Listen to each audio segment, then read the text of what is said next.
আসন্ন বিধানসভা নির্বাচনকে সামনে রেখে রবিবার ১৩ নম্বর ওয়ার্ডে জোরকদমে নির্বাচনী প্রচার চালালো তৃণমূল কংগ্রেস। দলের প্রার্থী গৌতম দেব এর সমর্থনে এলাকায় অনুষ্ঠিত হয় পদযাত্রা ও জনসংযোগ কর্মসূচি। স্থানীয় বাসিন্দাদের সঙ্গে সরাসরি কথা বলে তাদের সমস্যা ও চাহিদার কথা শোনেন দলীয় নেতৃত্ব। উন্নয়নের ধারাবাহিকতা বজায় রাখা এবং এলাকায় আরও পরিকাঠামোগত উন্নয়নের প্রতিশ্রুতি তুলে ধরা হয় প্রচারে। কর্মী সমর্থকদের উপস্থিতিতে গোটা এলাকা কার্যত উৎসবের আবহে পরিণত হয়।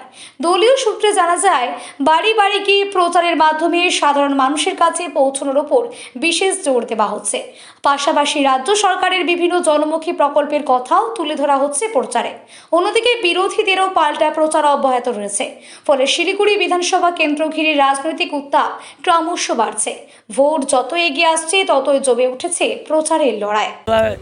মর্নিং ওয়াক করছি, চায়ের দোকানে আড্ডা মেরেছি, এখন হাঁটছি। এরপরে হুটখোলা জিপে ঘুরবো, সকাল থেকে রাত্রে অবধি করবো। ৩-৪ দিন ধরে বাড়িতেও যাচ্ছি না, গাড়িতেই ড্রেস আছে, কোনো জায়গায় বন্ধুর বাড়িতে বা কারোর কাছে গিয়ে ড্রেসটা চেঞ্জ করে নিচ্ছি। গাড়ির মধ্যে জুতো স্লিকার চেঞ্জ করছি, দেখতেই পাচ্ছেন সোয়েটিং হচ্ছে, টিস্যু নেব, মারাত্মক এনজয় করছে। এটা কোনো মানে বলে বোঝাতে পারবো না। এই যে বলছে এত কেন দৌড়াতে পারছি, সেটা হচ্ছে মানুষ এত ভালো করছে, কাছে ডেকে নিচ্ছে, আদর করছে, কাছে চলে আসছে, হাত মেলাচ্ছে। এই ইউএসপিটাই মানে এগিয়ে দিচ্ছে, এই স্পিডটাই আমাকে এগিয়ে নিয়ে যাচ্ছে। এই যে এই পাড়াতে শুনে নিন আপনারা, এই পাড়াতে হরিজন বস্তিতে তারা নিজেরা নিজের নাম দিয়ে তারা পোস্টার মেরেছে।